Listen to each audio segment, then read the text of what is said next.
Assalamualaikum warahmatullahi wabarakatuh. Kami dari kelompok 5 akan mepresentasikan hasil diskusi dari kelompok kami, yaitu mengenai etika dan hukum kesehatan kerja. Sebelumnya, perkenalkan kami dari kelompok 5, yaitu yang pertama Hasan Nurfiani, saya sendiri. Yang kedua Indah Alfia Rohmatin, dan yang ketiga Muhammad Imam Hanafi. Untuk materi yang akan kita bahas, yaitu yang pertama adalah mengenai definisi, tujuan, dan faktor dari kesehatan dan keselamatan kerja. Yang kedua, yaitu kecelakaan kerja dan penyakit kerja. Yang ketiga, sistem manajemen K3. Dan yang terakhir, yaitu aspek hukum K3.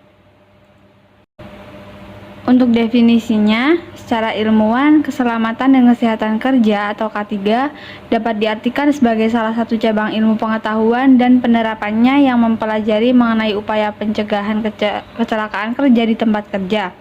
Sedangkan secara hukum atau praktis, K3 adalah suatu cara perlindungan dengan tujuan tenaga kerja selalu dalam kondisi selamat dan sehat selama di tempat kerja maupun sumber dari proses produksi dapat aman dan efisien dalam penggunaannya. Dari kedua hal ini dapat disimpulkan bahwa keselamatan dan kesehatan kerja merupakan kegiatan yang dilakukan oleh perusahaan dalam melindungi karyawan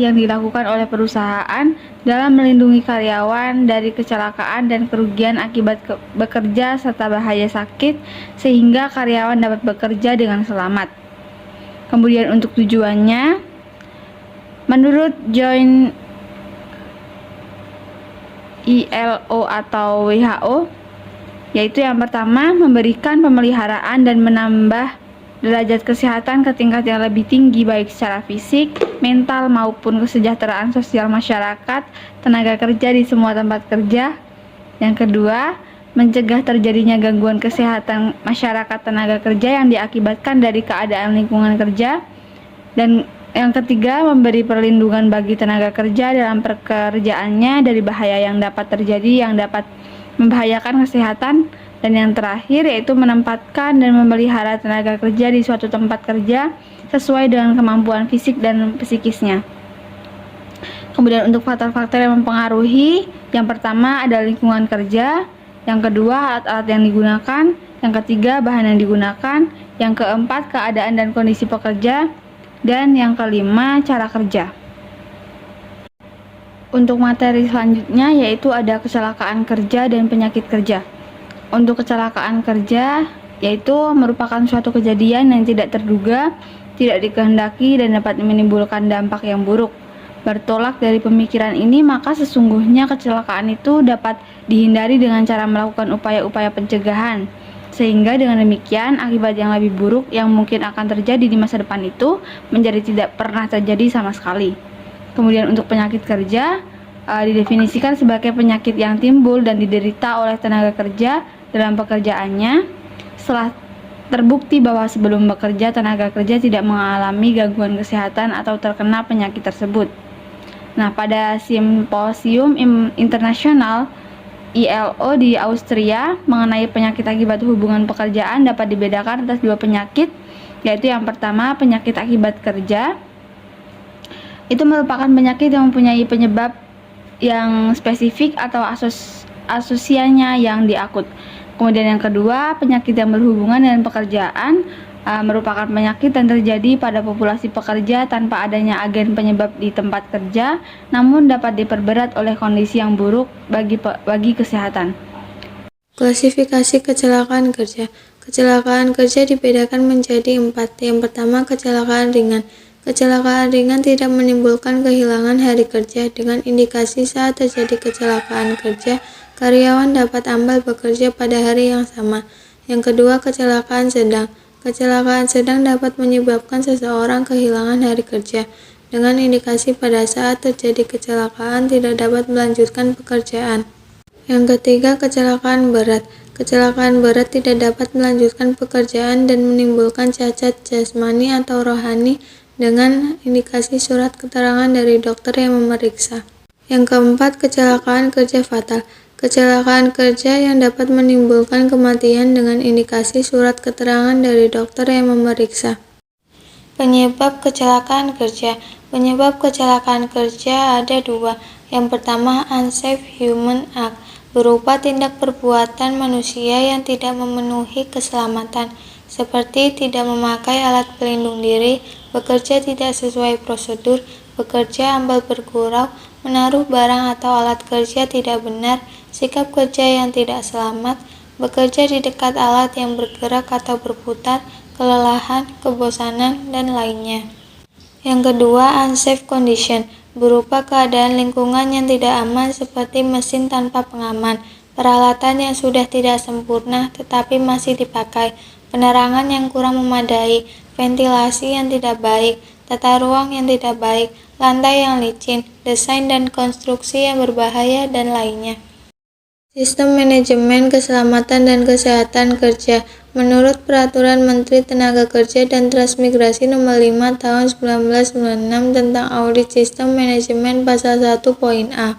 Sistem Manajemen Keselamatan dan Kesehatan Kerja yaitu bagian dari sistem manajemen secara keseluruhan yang meliputi struktur organisasi, perencanaan, tanggung jawab, pelaksanaan, prosedur proses, dan sumber daya yang dibutuhkan bagi pengembangan, penerapan, pencapaian, pengkajian, dan pemeliharaan kebijakan keselamatan dan kesehatan kerja dalam rangka pengendalian risiko yang berkaitan dengan kegiatan kerja, guna terciptanya tempat kerja yang aman, efisien, dan produktif. Terdapat 4 pilar manajemen K3 yang digunakan sebagai asas, prinsip, atau pedoman bagi penerapan manajemen K3 di tempat kerja.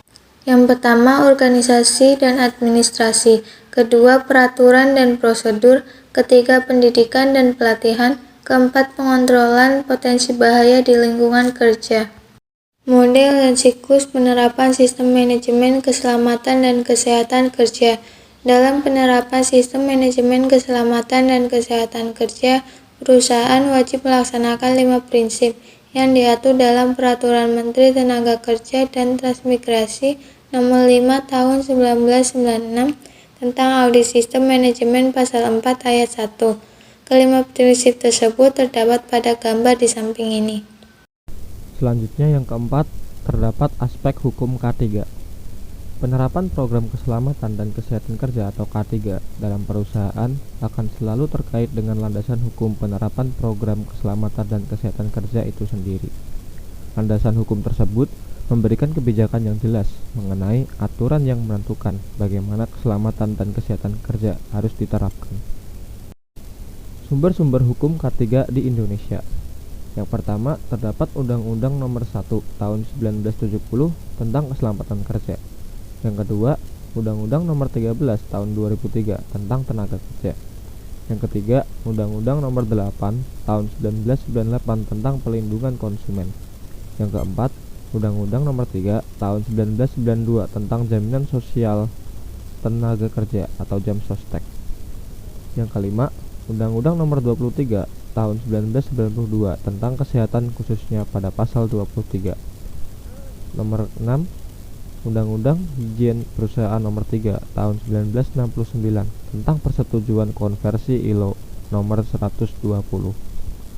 Yang ketujuh, Undang-Undang Pengawasan Ketenagakerjaan Nomor 21 Tahun 2003.